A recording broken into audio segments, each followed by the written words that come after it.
नमस्कार दोस्तों, आज के इस वीडियो में मैं आपको कलेक्टर कैसे बने इसके बारे में बताने वाला हूं। क्योंकि दोस्तों आज के समय में हर कोई सरकारी नौकरी पाना चाहता है। कोई सरकारी नौकरी के तहत पुलिस बनना चाहता है तो कोई बैंक क्लर्क बनना चाहता है, तो वहीं कई ऐसे लोग हैं जो सरकारी नौकरी के अंतर्गत आने वाली एक हाई पोस्ट को प्राप्त करना चाहते हैं, जिसे कलेक्टर की पोस्ट कहा जाता है। अधिकतर स्टूडेंट्स का सपना होता है कलेक्टर बनने का, लेकिन डिस्ट्रिक्ट कलेक्टर बनना इतना आसान नहीं है। कलेक्टर बनने के लिए काफी ज्यादा हाई स्टडी छात्र को करना पड़ता है। इसके साथ साथ कलेक्टर बनने की पूरी जानकारी भी होनी चाहिए। इसलिए आज के इस वीडियो में हम जानेंगे कलेक्टर कैसे बने, कलेक्टर बनने के लिए कितना पढ़ा लिखा होना चाहिए, एज लिमिट कितनी होनी चाहिए, कलेक्टर बनने के लिए कौन सा एग्जाम देना होगा और एग्जाम कैसे होता है, कलेक्टर की सैलरी कितनी होती है और इसकी पूरी जानकारी। तो चलिए शुरू करते हैं। तो आइए पहले जानते हैं कलेक्टर कौन होता है और उनके काम के बारे में। दोस्तों यदि आप कलेक्टर की तैयारी कर रहे हैं तो आपको कलेक्टर कौन होता है इसके बारे में तो पता होगा ही, और यदि नहीं है तो कोई बात नहीं है, हम आपको बता देते हैं। कलेक्टर को डिस्ट्रिक्ट मजिस्ट्रेट भी कहा जाता है। किसी भी राज्य के किसी भी जिले का मुख्य प्रशासनिक ऑफिसर कलेक्टर ही होता है। कलेक्टर के अंतर्गत उसके जिले के सभी डिपार्टमेंट आते हैं एंड किसी भी जिले में सिर्फ एक ही कलेक्टर हो सकता है, इसके अलावा कोई दूसरा नहीं। अगर कलेक्टर को किसी एक डिस्ट्रिक्ट का मालिक कहा जाए तो इसमें कोई बड़ी बात नहीं होगी। किसी भी डिस्ट्रिक्ट में चलने वाली सभी गवर्नमेंट स्कीम को लागू करने का काम कलेक्टर ही करता है। इसके अलावा छोटे बड़े सभी प्रकार के डिसीजंस जिला कलेक्टर ही लेता है, और जिला कलेक्टर अपने से नीचे काम करने वाले कर्मचारियों को सूचना और आवश्यक नोटिफिकेशंस जारी करता है। इसके अलावा कलेक्टर अपने जिले की सामान्य पब्लिक की समस्याओं को भी सुनता है और उनकी प्रॉब्लम को सॉल्व करने के लिए अपने अधिकारियों को आदेश देता है।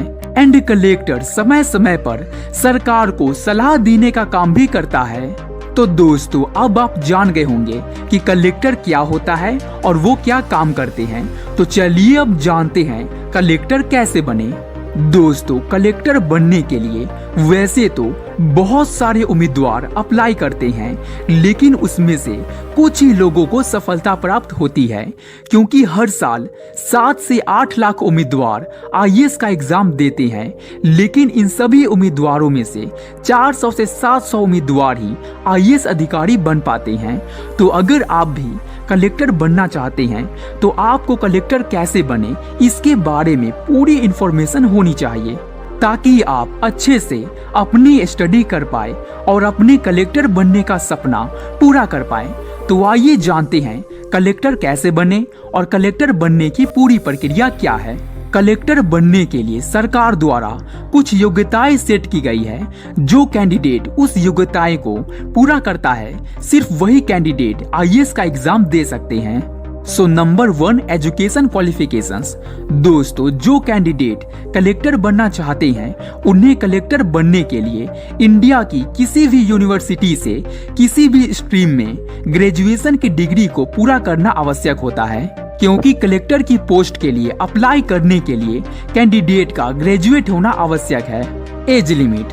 दोस्तों कलेक्टर बनने वाले कैंडिडेट्स के लिए सरकार कुछ एज लिमिट रखी है, जो कि अलग अलग कैटेगरी के कैंडिडेट के लिए अलग अलग है। जैसे जनरल कैटेगरी के कैंडिडेट के लिए 21 से 32 साल तक रखी गई है, यानी कि जनरल कैटेगरी के कैंडिडेट 21 से 32 साल के बीच आईएएस का एग्जाम दे सकते हैं।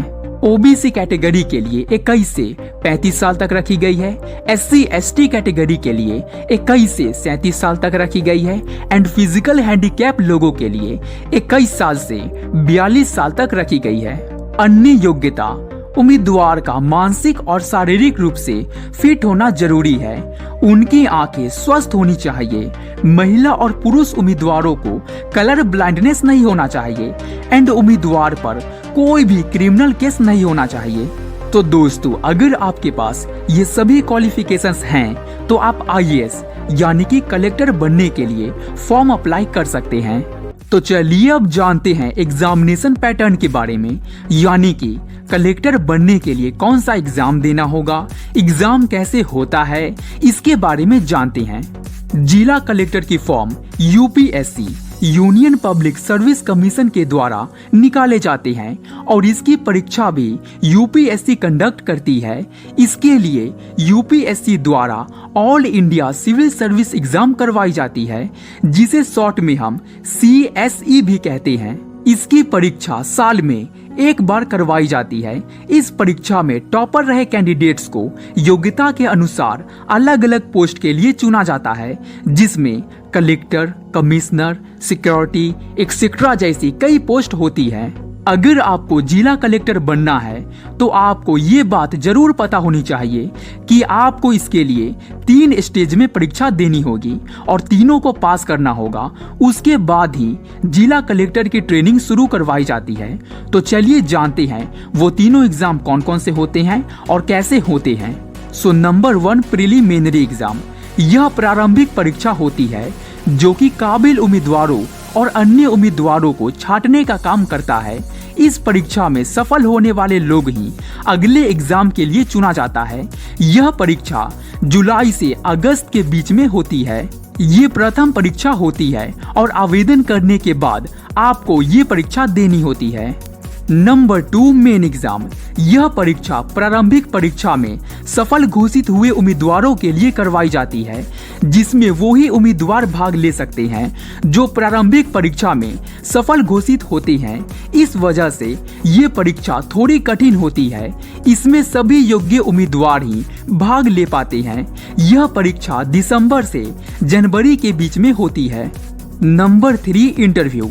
ये जिला कलेक्टर बनने का अंतिम स्टेज होता है, जब उम्मीदवार प्रारंभिक परीक्षा और मेन परीक्षा दोनों परीक्षाओं में सफल घोषित हो जाते हैं तो उन्हें इंटरव्यू के लिए बुलाया जाता है और इसमें अन्य ऑफिसर्स आपके सामने बैठकर आपसे कुछ सवाल जवाब करते हैं, जिसमें आपके प्रदर्शन के अनुसार आपको अंक दिए जाते हैं।